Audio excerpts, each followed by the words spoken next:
Warning, people of Wisconsin.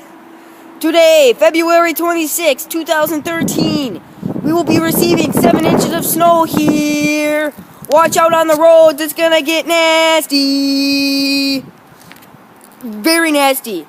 We will be receiving very slippery snow today. Pack it in tight, make a snowman, get inside, make your ramen noodles, charge your phones, charge your radios. It's gonna be intense. Just check it out here so far. Nasty conditions. Better get back inside. As always, on your side, Katie Killer Russian. Good luck to y'all.